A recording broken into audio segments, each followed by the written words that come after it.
It's your top story this hour. The 95 Libyan nationals who were arrested at a suspected illegal military training base near White River in Mpumalanga have arrived at the Kruger International Airport for their deportation. This is after the National Prosecuting Authority withdrew charges, including the contravention of the Immigration Act against them on Thursday. The Libyans were handed over to the Home Affairs Department for deportation. Let's get you more now on this story. We are joined by SABC News reporter Tumelo Machogo, who is live at the Kruger International Airport providing coverage on the deportation of the 95 Libyan citizens. So, Tumelo, thank you for your time this hour. Take us through what is happening there right now. Well, indeed, Mkolisi, the first two trucks actually arrived just after 4 a.m. this morning. One of the trucks was carrying the luggages of the men, and one of the truck was also carrying about 30 of these men. Just a few minutes ago, another truck just arrived here, the third truck now, carrying about 30 men, expected also to be deported this morning. Their passports have already been being processed inside the Kruger Mpumalanga International Airport. And also they're expected to fly this morning. The plane that they're going to be flying with is just behind me, and also some of the luggages now it's being loaded into that flight, that Cam Air flight that is going to be flying this morning to Benghazi to take these men back to their home country where they came from when they arrived here in April. You'd understand that these men arrived here in April to come and train at a suspected military camp just outside White River. And they were arrested in July when the police actually pounded on that suspected military camp just outside White River, and then subsequently appearing in court, also being charged with the contravention of the Immigration Act. On Thursday, the defense and also the state went back to court where the criminal charges were dropped against these men. Now they are being deported. The lawyers asked for the men to be deported within 48 hours after they were in court. That 48 hours elapsed yesterday, but because of the paperwork that they needed to go through, they were only being deported this morning. Let's speak now to the police spokesperson in the province, Colonel Donald Mudluli. Colonel, just thank you so much for speaking to us this morning. We understand that about 60 of them are already here. When can we expect the last 30 of them to actually start boarding, and when will these men depart the country? Good morning to you as well as to the viewers. Indeed, this is a process of taking them. Remember, they have to go their logistics in terms of arranging them from where they were kept. What we can say for now is that all of them are being processed because of the large number. It has to be done in batches. However, be rest assured that all of them are going to be in the plane and they are going back home. And also there's a huge police presence here. We understand why is there a huge police presence, and also we've been seeing like sniffer dogs going through their luggages. Just talk to us about that process also. Thank you very much. Remember, we need to ensure that our part in terms of them being returned it's in a safe way. Hence, we don't want to leave anything. We've got other stakeholders that we're working with to ensure that they are safely from our side. We ensure that they are returned safely. We don't want anything that will jeopardize that safety. So it's part of the operation and the arrangements that we have done, so that we don't have a situation where you find that we didn't do things accordingly. We have to do due diligence to ensure that they are safe, and there is nothing maybe in the luggages that may threaten that safety until they arrive where they are going.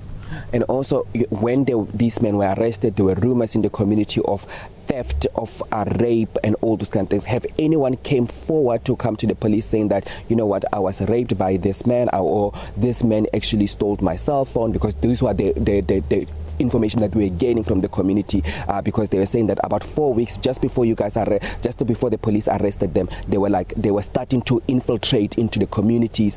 Have you guys got any information on those issues and also these cases? Thank you for raising that question. Yes, there were those rumors, as you have indicated, and on top of that, we also went out and urged members of the public that are coming with those allegations to come forth and formally lay charges, give statements, but up to today as we stand here, there is not even one person that came forth and reported so that an investigation can be done. However, let me also clarify that from our side, we conducted our own forensic investigation with regard to all the 95, and the results that up to so far we got, they are not having any outstanding criminal matter against them. And following that court order the ruling that was taken in court, hence they are deported. They have to return home.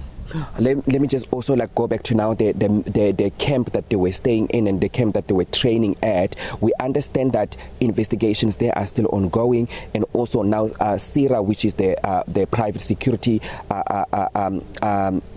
company that is actually monitoring these security companies, has already suspended their license.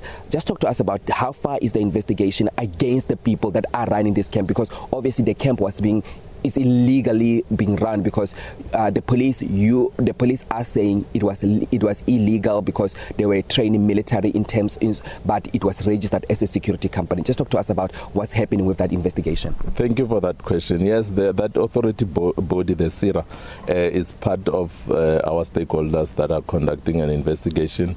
Maybe let me also clarify that that investigation was not against the recipient, this 95, but it was against the trainer and the owner of that place. That investigation is still ongoing, and the stakeholders that are there, they are making sure that they gather all the evidence, so that, because remember, we don't start by arresting then investigate. So they are busy with that investigation, and they requested also to be given a space to conduct that investigation. Once they are done, they completed the investigation, then the public will be notified accordingly.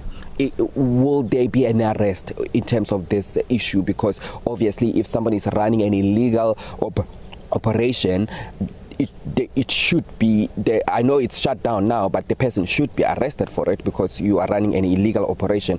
Will there be arrest in terms of, in this case? Yes, let's allow that investigation to be completed, and after that it will be determined whether there should be that effect of an arrest. So for now, it's safe to say the investigation is continuing, and when it warrants, and if it warrants, then I believe that the proper action will be taken by the team. Thank you so much for speaking to us. That was Colonel Donald Mudluli just speaking to us about the deportation of these 95 Libyan men that are expected to be flying back to Benghazi this morning. Earlier on, we spoke to the lawyer that has been representing these men, saying that he was inside and saw these men, and saying that these men were actually quite jovial. I think I can bring him in actually just to get him. Advocate Nicole Duplessis, just talk to us about how are these men feeling now that they're going to be deported back to their country. Just talk to us about how are they feeling and the mood that you have seen inside with these men. Good morning again, and welcome to be here. They are all feeling very happy, very relieved that they can go home now. You see the plane, everything has been loaded. Most of them have been processed, and hope that the plane can leave soon. And also, is there any worry that there might be cases coming back, because there are rumors that there were cases in the community? Are you worried that there might be people coming back to the country to face the might of the law if there are cases that they need to face? So far, there are no outstanding cases. You heard what Colonel Mudluli also said. There are no complaints by anybody. So far, as far as we know, there's no outstanding cases. Are you relieved, and are they relieved to be going back to our home country? We are relieved. Our work has been done, and they are very relieved to go home. Thank you so much for speaking to us. Very much. This was Advocate Nico Du Plessis speaking to us about the deportation of these men. He is the lawyer that was representing these men. Mxolisi, the plane is actually being loaded with the luggages, and then now they will be departing this morning. And one truck is expected to arrive at any moment now, and then it will these men, they will start boarding the plane, and then they will fly back to Benghazi. Okay, Tumelo, thank you so much for giving us that update there. That's our reporter, Tumelo Machaho, bringing us up to speed there with developments on that story.